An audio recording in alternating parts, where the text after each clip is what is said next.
Welcome to First Do No Harm with Massachusetts Citizens for Life board member and physician Dr. Mark Rollo.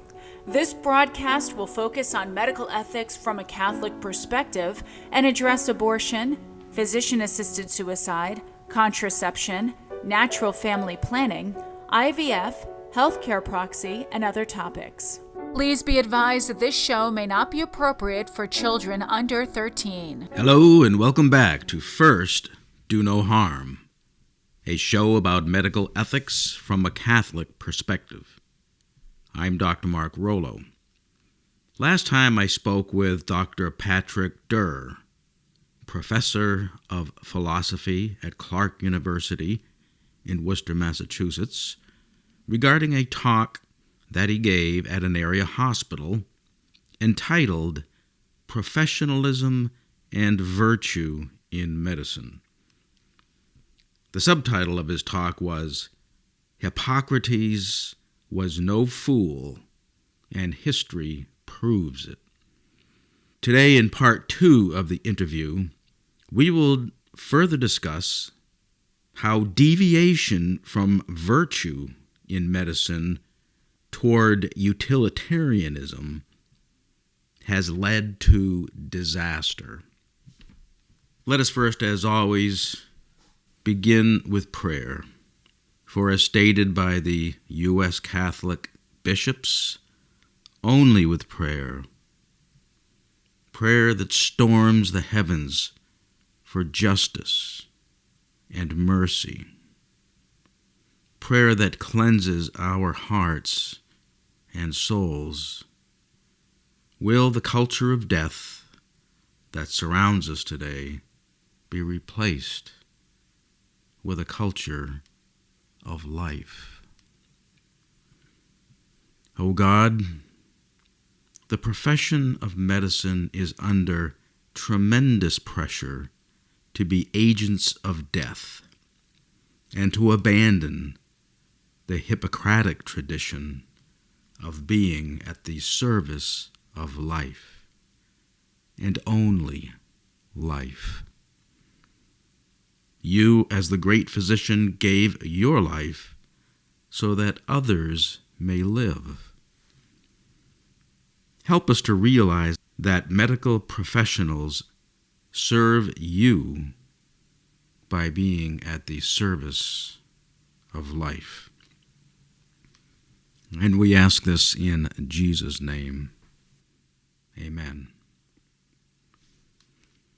In part 1 of my interview with Dr. Patrick Derr, philosophy professor at Clark University, Dr. Derr discussed law and medicine as professions. More specifically, he referred to them as the learned and ethical professions. These professions are called learned because a large body of knowledge needs to be learned and then applied to individual cases. These professions are called ethical because they profess something important. In the case of the profession of law, one professes to serve individuals regarding their need for justice. In the case of medicine, one professes to serve individuals in their need for health. Physicians must profess to serve people with respect to their need for health and only health.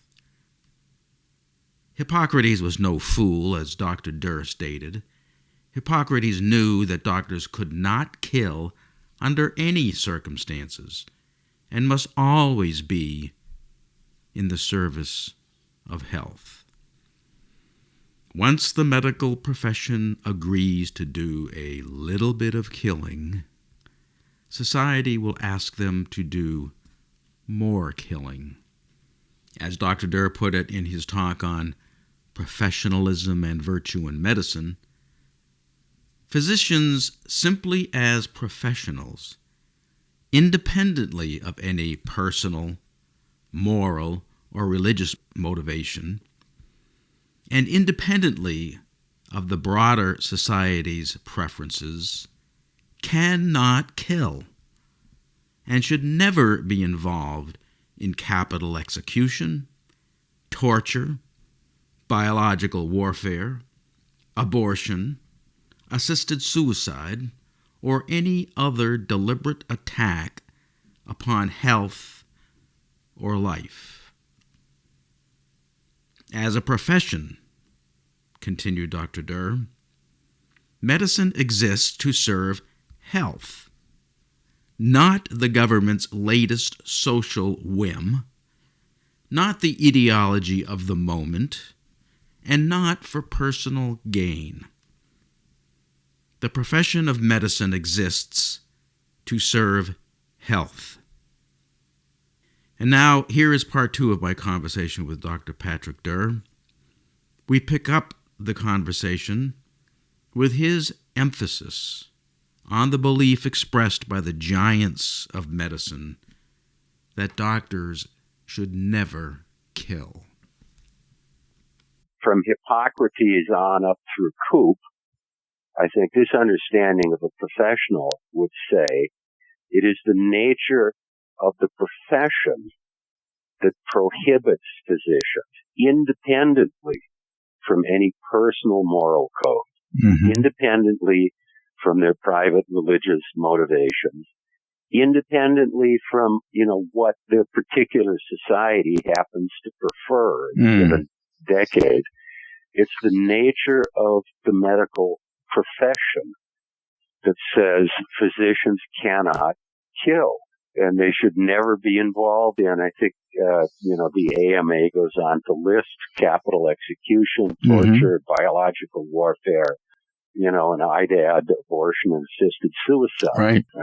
Just right there in the Hippocratic Oath, it says, I will not. Hippocrates had the comprehensive list. Right? Yes. These are the jobs that we will not do for you. Exactly. And then you go on to say that, we're not talking about a trade. Right. I mean, the trades are honorable, and some of them are indeed, really sophisticated.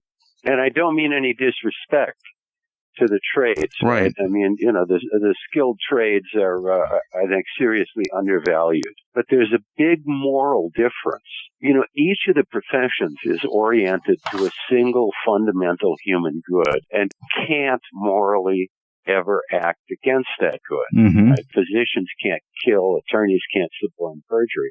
But trades don't have that restriction. If I have bizarre notions of beauty and I want my painter to do some hideously ugly job in my house, he might want me to put it in writing. Yeah. But he certainly doesn't have an overarching moral commitment to beauty, right? I mean, it's perfectly moral for him to do whatever kind of painting I pay him to do. But with the professions, it's completely different. If I tell my surgeon that I want a botched hernia repair with massive postoperative morbidity, he cannot aim at that result. Being a professional, being a physician, limits the physician's options. Physicians can't take kickbacks and so on and so on and so on. Right. But it also limits the patient's options, right? I can't ask or expect, and I shouldn't beg, my physician to act in a way that is contrary to the fundamental moral foundation of his profession. Physicians can't attack health. Physicians can't kill, no matter how much a patient might want them to. Well, it's interesting that you talk about, doing things, doing botched things, things like, genital mutilation you had referred to. And it makes me think about, here we actually are, not only is medicine being attacked by being society's executioners with assisted suicide, but doctors are mutilating patients with so-called gender reassignment surgery. I'll never forget the first time I encountered this in my practice. It was actually not my patient, but it was a patient of a colleague of mine who worked in the same office. And her teenage patient was seeing a physician in Boston, and the Boston doctor called my colleague to help track different hormone levels because this patient was undergoing hormone injections. So I personally saw that as being child abuse and really violating the physician's promise to do no harm. The leading medical institution in Europe, I think the Karolinska Institute in Sweden, agrees with you. They have changed their position based on the evidence, and they will no longer participate or refer for gender reassignment treatment for adolescents or children. Mm-hmm. Yeah, well, that's a good thing. But getting back to the the ethics of the professions, you wrote that law has trended away from being ethical because too often seeking justice is not the goal. So how would you see medicine as an ethical profession being undermined and deviating from its rightful goal? I guess first of all, I'd suggest that some of the young Turks in medicine who want the Mass Medical Society and the AMA to endorse euthanasia ought to look at what's happened to law, right? I mean, I know that there are many, many, many honest and moral physicians, but the sad fact is that by and large, Americans don't believe that attorneys are committed to justice anymore. And when they're surveyed by George Gallup, right, attorneys rank at the level of car salesmen in terms of respect. I think there's a fairly simple lesson there about what happens socially when a profession is perceived to have abandoned its moral commitment. Right. If doctors do decide that they're willing to kill, they're willing to do other kinds of procedures that attack healthy humans, I mean, it would be a sad thing, but they're going to end up having the same social status as attorneys. And that's not good. Right. But, right. How is medicine threatened today? Why is it under attack today? Actually, I don't think there's been much change in that regard. I think that in every century, there are elites who view some of their population as being too expensive or too embarrassing or too troublesome. Mm-hmm. There are always unwanted people in the society. And there has always been pressure on physicians to help control or eliminate or stop the reproduction of those people. So there's always been pressure for unnecessary psychiatric treatments and hospitalizations or, unwarranted sterilizations or euthanasia. I don't think that's new. It may be that in the horrors that followed World War II, medicine enjoyed a kind of an interlude of being free from pressure to do that kind of work. Yeah. As you've observed, the interlude is over. The pressures are coming back. Yep. In that line, you talked about that because of those pressures, because of those requests that the society places on us, that medicine requires the virtues of fidelity and integrity. Could you talk about that some more? Yeah, absolutely. I mean, it's easy to describe them, but it's not so easy to live them. Mm-hmm. I mean, the medical profession is dedicated, is committed to always using its skill and knowledge to serve health and not to attack life, not to attack health. Well, simply being faithful to that commitment, I'm not a theologian, but I think the name for being faithful to a moral commitment like that is fidelity. Yes. And the name for upholding it through pressures and whether it's peer pressure, social pressure, is integrity. Mm-hmm. And simply to preserve medicine as a profession is going to require fidelity and integrity, and probably more today than it did 40 years ago. Yeah. Because I think you're right, the pressures are greater. But we should honor physicians and respect physicians who do maintain that commitment. You went on to mention a third virtue, which was very eye-opening. What is this third virtue that the medical profession needs?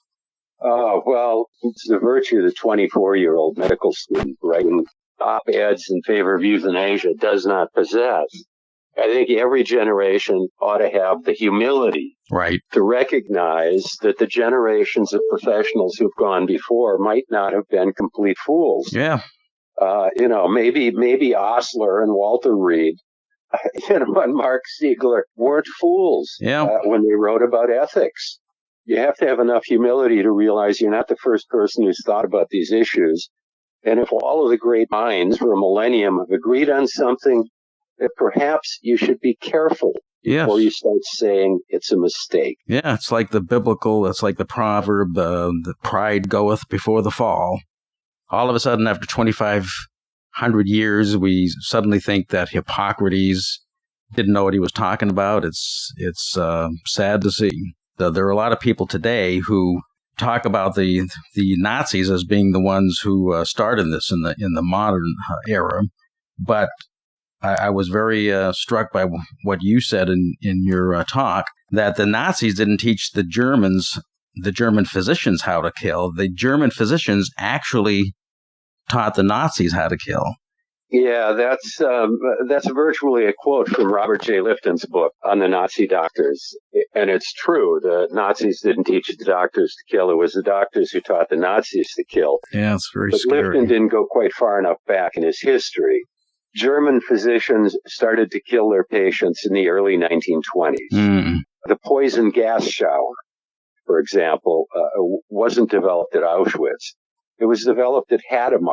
It was developed and perfected by physicians, psychiatrists to be exact. Yeah, amazing. In order to kill the useless eaters in their mental hospital.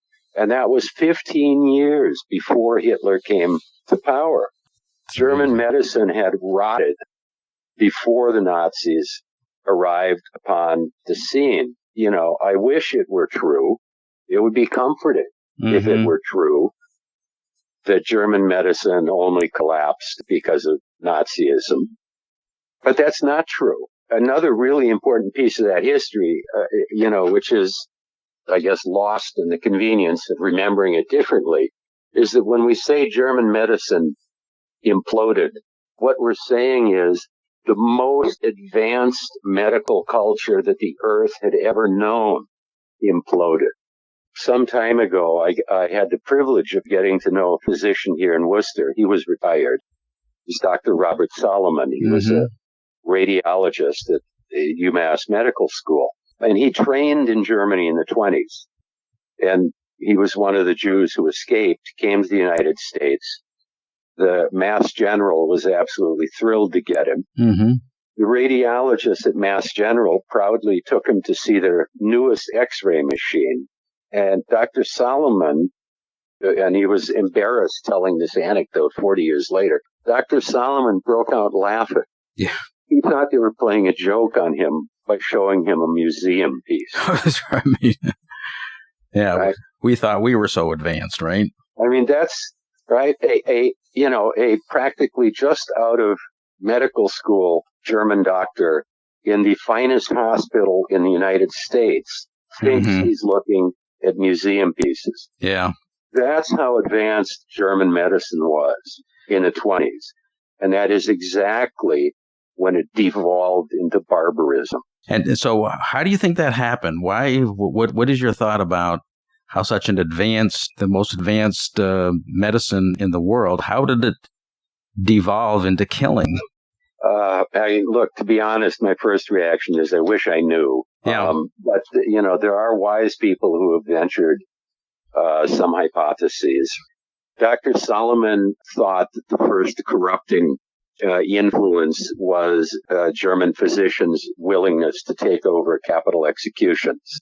I think Robert J. Lifton suggests that the physicians' willingness to accept abortion might have been the beginning. And in his famous paper in the New England Journal of Medicine, Leo Alexander, who was, of course, the medical consultant at the Nuremberg war crimes trials, but Alexander suggests that the beginning of the rot was that there was any such thing as a life that was no longer worth living.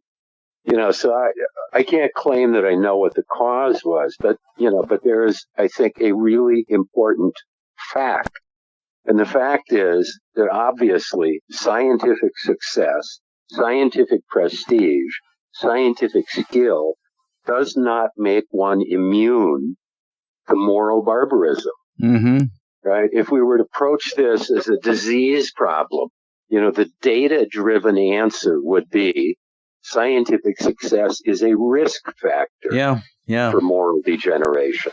Yeah, again, you have the arrogance or the pride factor that we're so great, we know so much. So that was Leo Alexander included the famous quote from Toynbee in his paper in the New England Journal. Success led to pride, and pride led to the downfall. Yeah, amazing. Success led to pride, and pride led to the downfall. So said Arnold Joseph Toynbee, British historian, who wrote a 12-volume analysis of the rise and fall of civilizations. The original Greek was from Koros to Hybris to Ati, from success to pride to the downfall. Koros can be defined as surfeit, or success, or power. Hybris, hubris, arrogance, pride.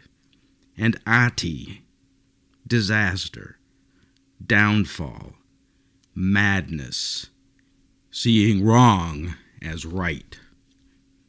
Dr. Leo Alexander, mentioned by Dr. Derr, was an American psychiatrist, neurologist, educator, and author of Austrian Jewish origin, who was a key medical advisor during the Nuremberg trials. He quoted Toynbee in his 1949 article in the New England Journal of Medicine, a weekly medical journal published by the Massachusetts Medical Society, and is among the most prestigious peer-reviewed medical journals, as well as the oldest continuously published one from 1812. I am of the belief that the Massachusetts Medical Society and the New England Journal of Medicine are examples of success leading to pride, leading to disaster, as both entities are solidly in the culture of death with respect to abortion and assisted suicide. One wonders if the New England Journal of Medicine would even publish Dr. Leo Alexander's article today. Here is an excerpt of that article from 1949. What occurred in Germany may have been the inexorable historic progression that the Greek historians have described as the law of the fall of civilizations, and that Toynbee has convincingly confirmed, namely, that there is a logical sequence from Koros to Hybris to Ati, which means from surfeit to disdainful arrogance to disaster.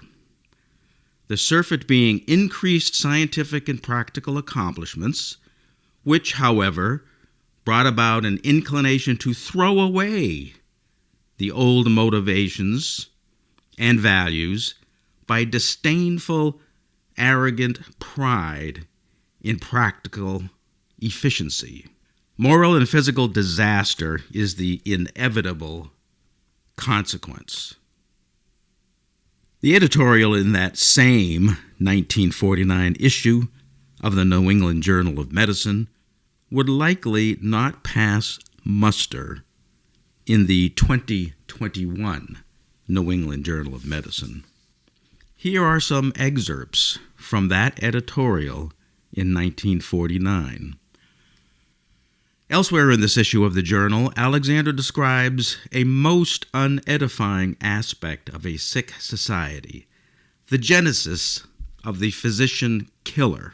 The account of the transformation of men of science into the instruments of murderous dictatorship is no more shocking than the disclosures of the criminal activities of other professions in the Third Reich Indeed, the imagination sickened by the early and subsequent records of tortures, crematoriums, and mass murders can become so blunted that the full horror is lost upon it. But Alexander, in his description, traces the unholy progress of German medicine in terms that leave no room for indifference. If men dedicated to the most merciful of callings, with a record of splendid achievement, could in a few years become the tools of those who lived by calculated tortures and killings, what wonder that the rest of the nation came to accept murder as an instrument of state policy. The editorial in 1949 ended with this: "The history of the complete brutalization of an eminent profession contains information that is instructive and sobering. The advancement of science must proceed, but not at the cost of the humane considerations that are the epitome of medical practice. It is to be hoped that American medicine will proceed to still greater heights of achievement, avoiding alike the newly acquired delusions of omnipotence described by Alexander, and the Judas cry of the guiltiest of men. Is it I, Lord?" I submit that the last line, "Is it I, Lord?" would never appear in today's New England Journal of Medicine. I pray that I am wrong. Until next time, remember, we should always treat life with care and respect, and at the very least, we should first do no harm. First Do No Harm with Dr. Mark Rollo is produced at WQPH 89.3 FM, Shirley, Fitchburg. We are very happy to share it with other networks. Thank you for tuning in to First Do No Harm. Dr. Rollo welcomes your questions and comments. You may contact him at markrollo978@gmail.com. That's MARKROLLO978@gmail.com. Thank you, and until next week, remember, first do no harm.